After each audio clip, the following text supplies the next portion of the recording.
शारदीय नवरात्रि का त्योहार पूरे 9 दिनों तक देवी मां दुर्गा की आराधना के साथ मनाया जाता है।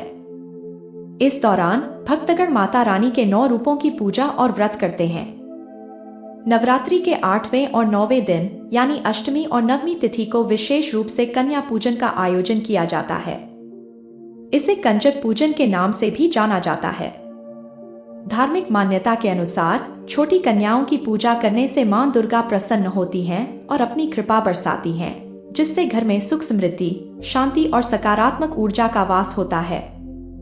अष्टमी तिथि को मां महागौरी की पूजा की जाती है, जबकि नवमी तिथि को मां सिद्धिदात्री की आराधना होती है। इसलिए इन दोनों दिनों में कन्या पूजन करना अत्यधिक शुभ माना गया है। इस साल पंचांग के अनुसार अष्टमी और नवमी तिथि एक ही दिन पड़ रही हैं, जिससे भक्तों में इस बात को लेकर असमंजस है कि कन्या पूजन कब करना चाहिए। जो भक्त सप्तमी व्रत रखकर अष्टमी के दिन कन्या पूजन करना चाहते हैं, उनके लिए यह पूजा 11 अक्टूबर को दोपहर 12:06 बजे तक की जा सकती है।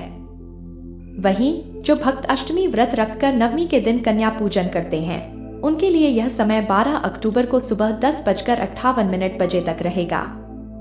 इसके पश्चात विजयादशमी का पर्व मनाया जाएगा। कन्या पूजन का महत्व और विधि। देवी भागवत में 9 कन्याओं को नवदुर्गा का साक्षात स्वरूप माना गया है। ऐसी मान्यता है कि 2 से 10 वर्ष की आयु वाली कन्याएं माता दुर्गा के 9 रूपों की प्रतीक होती हैं और इनकी पूजा करने से व्यक्ति को अनेक प्रकार की समस्याओं से मुक्ति मिलती है। 2 वर्ष की कन्या, इसे कुमारिका कहा जाता है। इसके पूजन से धन, आयु और बल में वृद्धि होती है। 3 वर्ष की कन्या त्रिमूर्ति कहलाती है।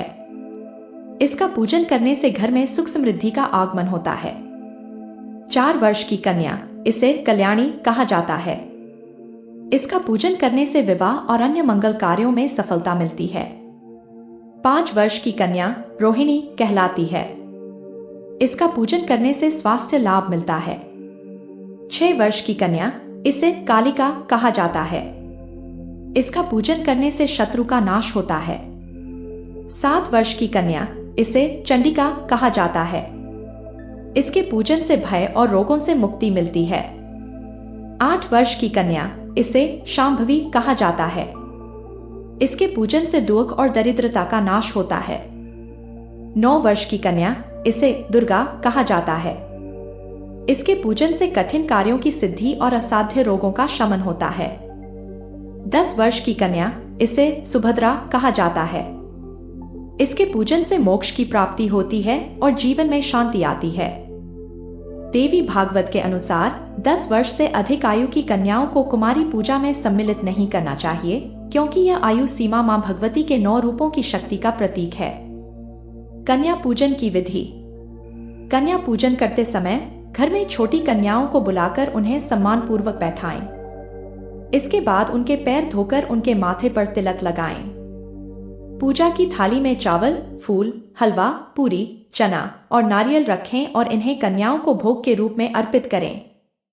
पूजा के पश्चात कन्याओं को दक्षिणा, वस्त्र, खिलौने या उपहार दें और उनके पैर छूकर उनका आशीर्वाद प्राप्त करें। ऐसा करने से मां दुर्गा की कृपा सदैव बनी रहती है और सभी प्रकार की समस्याएं और कष्ट दूर हो जाते हैं।